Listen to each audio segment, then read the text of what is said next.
Hello everyone, welcome to topic 9.5, free energy and equilibrium. By the end of this, you should be able to explain whether a process is thermodynamically favored using the relationships between K, the equilibrium constant, delta G, Gibbs free energy, and T, temperature.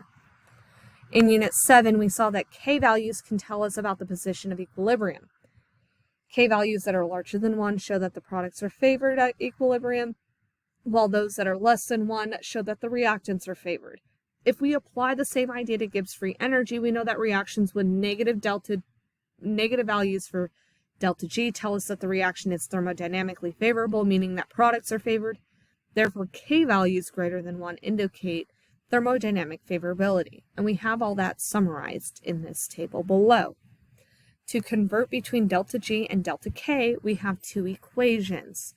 Okay, I'm pretty sure the one on the right is on the equation sheet. I think the one on the left is. If not, you can do some algebra stuff to make it happen.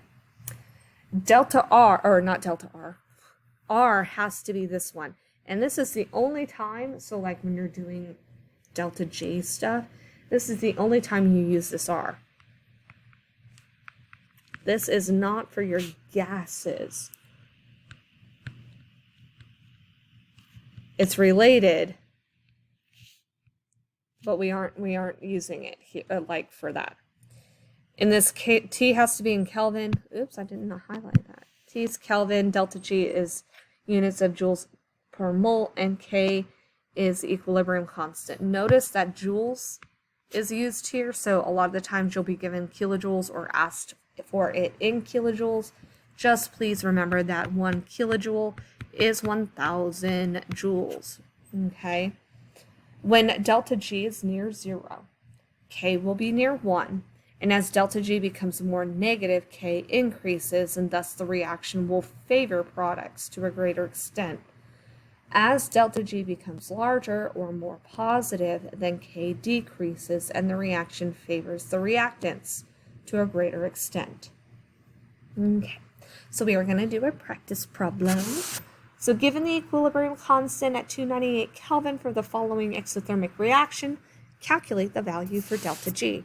So we're going to use this equation up here above, so that delta G is equal to negative RT ln, that's the natural log of K.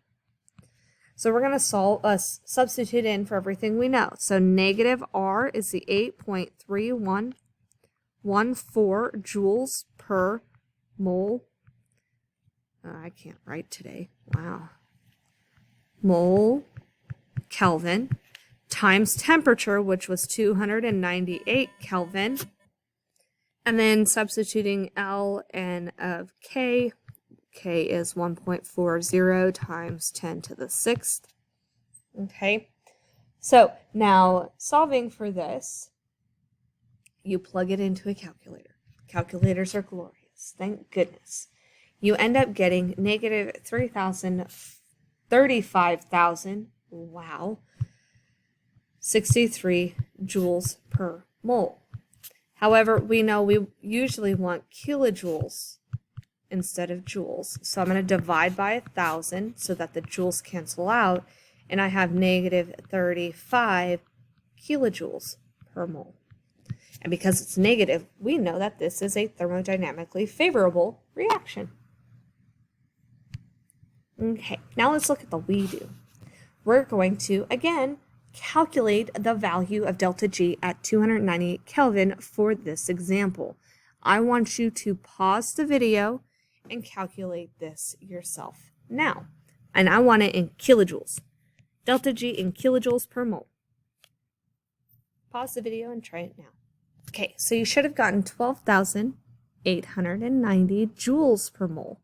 But remember, we like kilojoules, so we're going to divide by 1,000 to convert it, and you should get, I use 2 sig figs because of my K value, 13 kilojoules per mole. Okay, that concludes these notes. Please complete the you do, and thank you for tuning in.